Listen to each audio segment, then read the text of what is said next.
내년도는 어떨 거냐. 그래서 생산성은 밸류에이션, 유동성은 변동성, 정치는 타이밍을 규정한다. 라고 이제 말을 만들었고, 그리고 2025년도 랠리는 결국 버블이냐 구조적 프리미엄이냐 하면서 관세 이슈로 폭락했던 거 다 넘기면서 신고가 갱신하면서 넘어갔어요. 그러면 이게 지금 그리고 이제 26년도는 이번에 빠지면서 계속해서 조정하는 거냐 아니면 진화된 거라서 AI로 계속 올릴 거냐.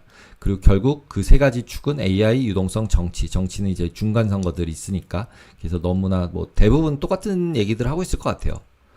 그리고 이 당시에는 뭐 주가지수 뭐 이랬고 외환 이랬고 뭐 근데 연율로 봤을 때는 마이너스 외환 달러 인덱스 마이너스였지만 그래도 100 이상으로 올라왔고 유가는 빠졌고 나머지 것들은 커머디티 올랐고 금리는 계속 4. 이거 만들 때는 이제 11월 6일자였는데 그때 대비해서 4.03까지 내려왔고 그래서 4.2 뭐 레벨에서 3.8 레벨 사이를 왔다 갔다 하는 그 정도다라고 보여지면 될 것 같고요. 25년도. 그리고 나스닥도 상승은 했지만 상승분 많이 반납을 하고 있고 그래서 25년도 랠리의 동력은 그냥 연준 금리 인하되는 거 그 다음에 금리 인하 기대하는 부분도 더 있는 부분들 그리고 캐펙스 계속 투자하는 거 AI 그래서 AI 투자가 계속되니까 그래도 계속적으로 엔비디아 기준으로 해가지고 계속 올린 거 그러면서도 고용시장도 살살살 냉각되면서 소비도 그래도 견조했다. 그리고 물가도 뭐 조금 높긴 하지만 그래도 하향 안정화 됐다. 연간으로 보면은 이런 것들 때문에 계속적으로 올랐다. 그리고 엔비디아 슈퍼사이클, AI 슈퍼사이클은 계속 얘기가 나오고 있고 반도체 슈퍼사이클 얘기 나오고 있고 하이퍼스케일러들이 계속적으로 엄청난 금액을 투자를 하고 있다. 라고 보시면 되죠. 그리고 그것 때문에 지금 이제 이슈가 되고 있는데 그게 이제 채권, 오라클 채권 발행하면서부터 이슈가 됐고 메타 채권 발행하면서부터 이슈가 돼서 지금은 회사채가 생각보다 굉장히 많이 그 영향을 주고 있다. 라고 보시면 될 것 같아요. 그리고 그 회사채 발행 금액이 생각보다 너무 크다. 그리고 옛날에는 뭐 세금이나 자사 주거나 이런 거 하려고 채권을 발행한 거니까 돈을 쓴 게 아니거든요. 현금이 있는데도 채권 발행했는데 이번에는 현금이 있는데 채권 발행하는 게 아니라 진짜 투자하려고 채권 발행하는 거여가지고 이거는 이제 다른 얘기라고 생각이 들어요. 그래서 시장도 다르게 반영을 하고 있다라고 생각이 듭니다. 그리고 M7의 기여도가 너무 높았다. 그래서 연간으로 보면 이랬다. 구글 52, 뭐 엔비디아 48, 뭐 이런 상황이었다. 11월 11일자 기준으로는 지금은 더 구글이 더 많이 올랐겠죠. 그리고 시장 다이버전스에서 M7 상위 10개 종목들이 수익의 7~80% 기여하는 상태가 되고 있다. 그래서 나머지 중성주들은 되게 나빴다. 그리고 유동성 스탠딩 레포 퍼실리티에서 사용금액 계속 늘어나고 레포 금리 계속 올라가고 이러면서 계속 유동성이 마르고 있다. 그래서 스트레스 이제 이슈들이 계속 생기고 있다. 왜냐하면 이제 결국 이제 미국 빚이 계속 늘어나니까 결국은 그래서 금리가 쉽게 내려오지 않는 부분들이 있다. 그리고 프라이빗 뎁도 계속적으로 얘기가 나오고 있다. 바퀴벌레 얘기하고 이러면서 계속 올라가고 있다. 근데 개인적으로는 이쪽 부분에 있어서는 섀도우가 계속 리스크라고 얘기를 하지만 기본적으로 프라이빗 크레딧이 늘어난 이유가 서브프라임 때 금융기관들이 잘라내기 어려워서 이제 돈이 들어간 거라서 정부 돈이 들어간 거라서 이제 그런 일 없게 하려고 잘라내기 쉽게 하려고 프라이빗 크레딧들이 펀드로 나눠서 망할 때 다 같이 망하지는 않게 잘 관리를 하고 있을 것 같다라는 약간의 저는 믿음은 있습니다. 페드가. 그래서 그거를 쉽게 똑같이 비슷한 걸로 당하지는 않을 것 같다. 새로운 걸로 당하면 새로운 걸로 당하지. 그리고 이제 26년도 예상을 하면은 일단 시진핑 관세 협상이 10월 30일 했고 그게 이제 만기되는 게 요때 11월 10일이고 내년 중간선거 11월 3일이니까 내년 11월도 만만치 않겠다 일단. 그래서 이때가 상승하는 거라고 볼 거냐라고 보면은 어워치드 매치는 이때 상승하기는 어려워 보이지 않냐라는 게 개인적인 생각이고 그러니까 상고하저가 되지 않겠냐라는 게 그냥 개인적인 생각이어서 크리스마스 랠리가 이번에 금리 인하 정도 해주고 유동성이 계속 글로벌하게 풀리는 것들을 드라이브를 걸어서 약간 리프라이싱 그래서 모두 다 인플레가 일어나는 상태가 유지된다면 주가도 조금 더 오를 수는 있겠다. 마지막 버블처럼. 근데 마지막 버블이라서 세게 베팅하기는 어려워 보인다 라는 정도입니다. 크게 보면은. 그리고 관세전쟁, 선거 그 다음에 불확실성, 지정학적 불확실성. 그래서 이제 26년의 핵심 테마는 재산업화, AI가 진짜로 에너지, 전력, 제조까지 다 재배치되고 생산성을 향상시키고 기업들 수익을 향상시키나. 그 다음에는 고령화라는 부분들은 계속적으로 대체 자산들이 자꾸 나오고 아까 나온 3억 크레딧이 자꾸 나오는 이유가 뭐냐면 그걸 사는 사람이 있어서 그래요. 그걸 누가 사냐면 연금 보험들이 사요. 왜냐하면 고정금리를 원해요.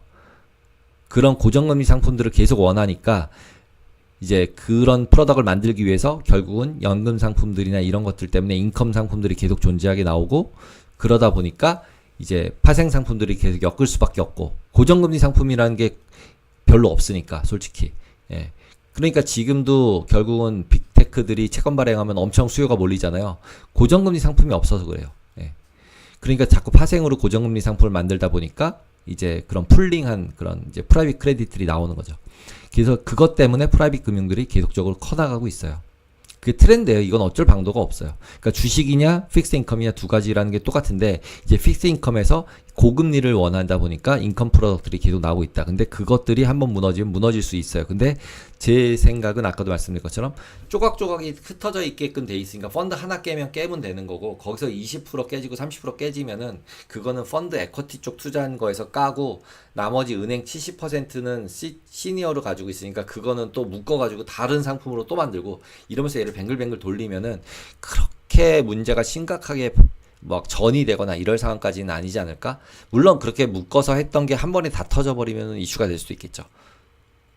근데 그럴 가능성은 저는 별로 없지 않을까 싶어요. 그리고 캐펙스는 어느 정도 계속 지속되고 있기 때문에 내년 상반기 정도가 캐펙스, 지금 뭐 데이터 센터 캐펙스의 이제 뭐 거의 끝부분까지 아니니까 탑은 찍은 수준 정도가 되지 않겠냐라고 다들 예측하고 있어서, 그거 보이기 한 3개월 전, 그래서 그냥 한 3월 정도까지는 그래도 상승할 수 있지 않을까? 상승한다면 지금부터 그 정도가 보입니다.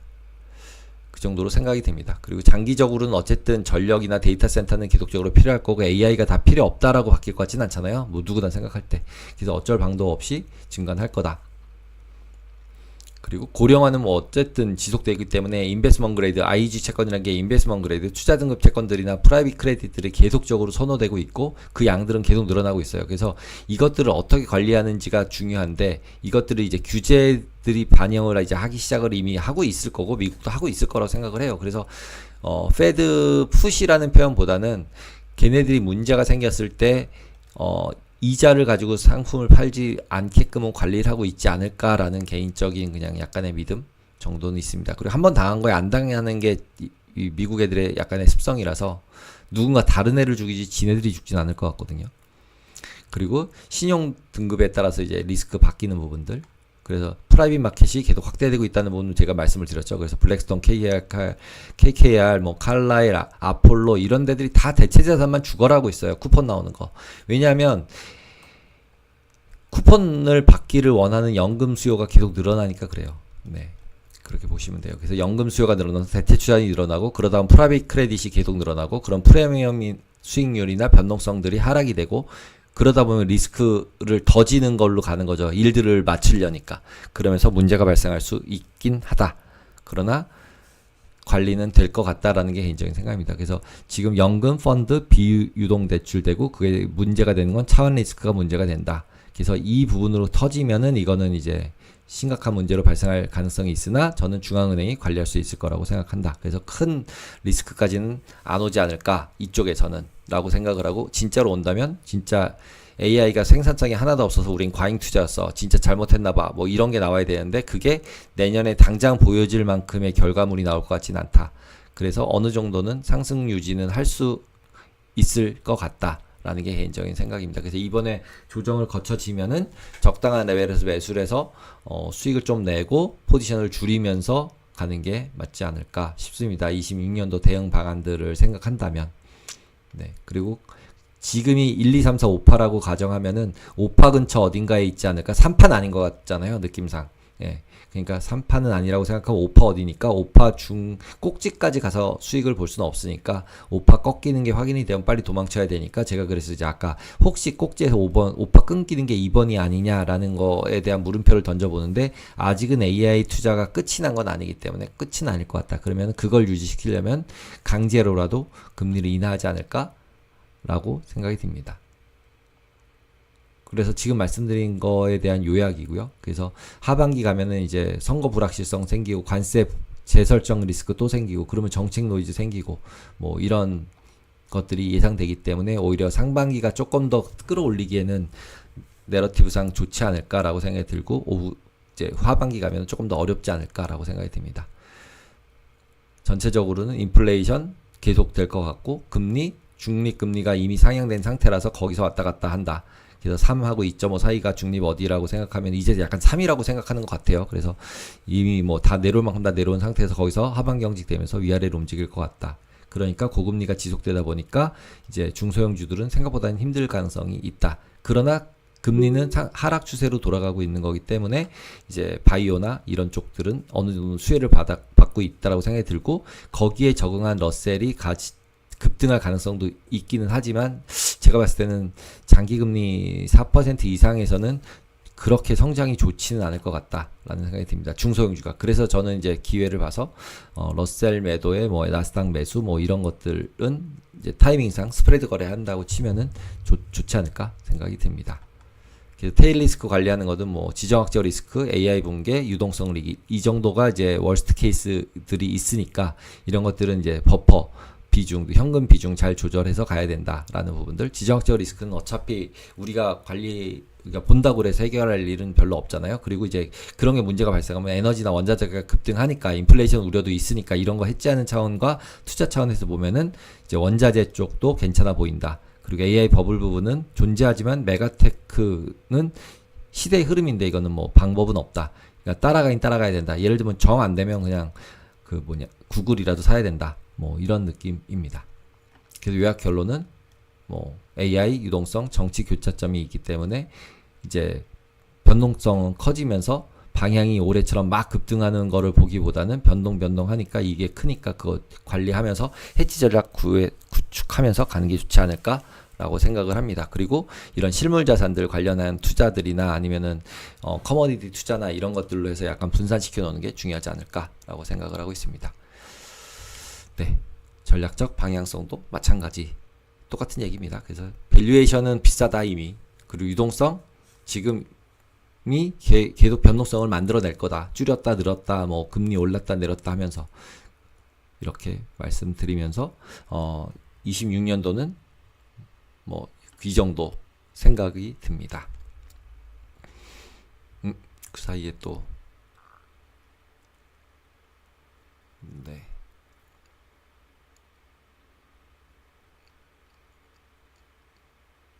네, 써니님 말씀하신 것처럼 이번에 금리 내리면 그 다음에 호재 뭐 있어? 이거 찾을 것 같아요. 그래서 불안하다는 거죠. 그 다음 뭐가 있을까?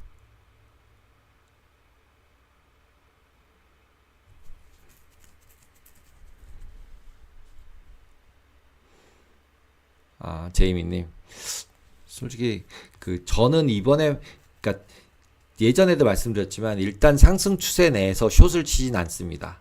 네, 그냥 롱을 줄이거나 포지션을 없애는 거지. 하락으로 완전히 전환됐다고 했을 때만 숏 치는 게 나은 것 같아요. 숏 먹기는 되게 어렵거든요. 네, 그리고 숏으로 먹었다가 반등이 또 급하게 일어날 때 또 금방 깨져요. 그래서 그냥 안 먹고 안 한다 뭐 이런 주의라고 보시면 될 것 같아서 추수감사절 그냥 최대한 변동 없이 넘어가 주는 게 안전하지 않을까라고 생각을 합니다. 미국이랑 일본 장기채요. 미국 장기채는 그래도 일본 장기채보다는 매수해서 수익 날 가능성이 있지 않을까요? 일본 장기채는 매수하고 싶은 생각은 전혀 없습니다. 금리 올라갈 것 같아요.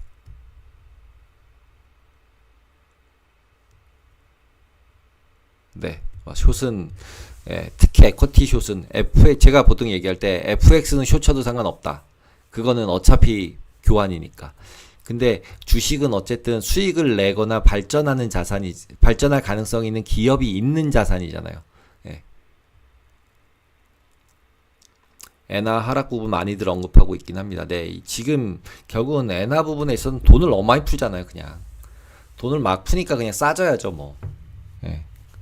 그리고 제가 약간은 불리시하게 말씀을 드리는 요인은 비싸지만 글로벌하게 미국은 아직은 좀 다른 데보단 더 덜하지만 중국도 돈 찍고 일본도 돈 찍고 유럽도 돈 찍고 돈이 계속 찍어대는데 뭐 인플레가 어떻게 없어져요. 그럼 인플레 있다고 보고 그 다음에 진짜로 크라이시스가 날 만큼 레버리지가 커지지만 않으면 전반적인 추세 자체는 우상향일 가능성이 더 많죠.